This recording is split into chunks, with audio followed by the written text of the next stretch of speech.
పూరా లోకల్. దేశంలో తొలిసారిగా ప్రైవేట్ రైల్ పట్టాలెక్కనుంది. కేరళ నుంచి ప్రైవేట్ రైల్ సర్వీస్ తిరువనంతపురం నుంచి జూన్ 4న ప్రారంభం కానుంది. భారతీయ రైల్వే భారత్ గౌరవ్ యాత్ర ప్రాజెక్టులో భాగంగా SRMPR గ్లోబల్ సర్వీస్ ప్రైవేట్ లిమిటెడ్తో కలిసి ప్రిన్సీ వరల్డ్ ట్రావెల్స్ ద్వారా ఈ కొత్త రైలు సేవలు అందుబాటులోకి తీసుకువస్తున్నారు. అయితే టికెట్తో పాటు ఇతర సేవలు జరుగుతున్నప్పటికీ SRMPR ద్వారా రైలు సిబ్బంది ఇతర సౌకర్యాలు అందనున్నాయి. ఈ ట్రైన్ గోవా, ముంబై, అయోధ్యకు సర్వీసులు నిర్వహిస్తుంది. మొదటి ప్రయాణం గోవా. ఇందుకోసం ముందుగా బుక్ చేసుకున్న ప్రయాణికులకు తిరువనంతపురం, కొల్లాం, కొట్టాయం, త్రిశూర్, కోజికోడ్, ఎర్నాకుళం, కన్నూర్, కాసర్గోడ్ స్టేషన్లలో ఎక్కవచ్చు. ఈ ట్రైన్లో ఒకేసారి 750 మంది వరకు ప్రయాణం చేసే వెసులుబాటు ఉంది.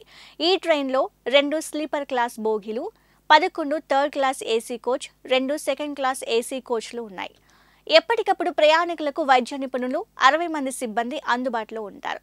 ఈ ట్రైన్లో ఆహారం, వైఫై సౌకర్యం, GPS ట్రాకింగ్ సిస్టమ్ అందనున్నాయి. ఇక సందర్శన స్థలాలు టూర్ ప్యాకేజ్లో భాగంగా ఉంటాయి. నాన్ ఏసీ స్లీపర్లో 4 రోజులు గోవా ట్రిప్ కోసం ఒక్కో ప్రయాణికుడు 13,999 చెల్లించాల్సి ఉంటుంది. థర్డ్ టైర్ ఏసీ అయితే 15,150, సెకండ్ టైర్ ఏసీ అయితే 16,400 టికెట్ ధర చెల్లించాల్సి ఉంటుంది. ఇక ముంబై ట్రిప్ కోసం 15,050 రూపాయలు, 16,920, 18,825గా నిర్ణయించారు.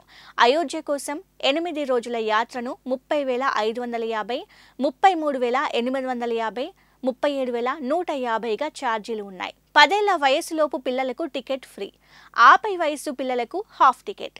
ఈ యాత్ర అయోధ్య, వారణాసి, ప్రయాగ్రాజ్లోని దేవాలయాలు, యాత్రా స్థలాలను కవర్ చేస్తుంది.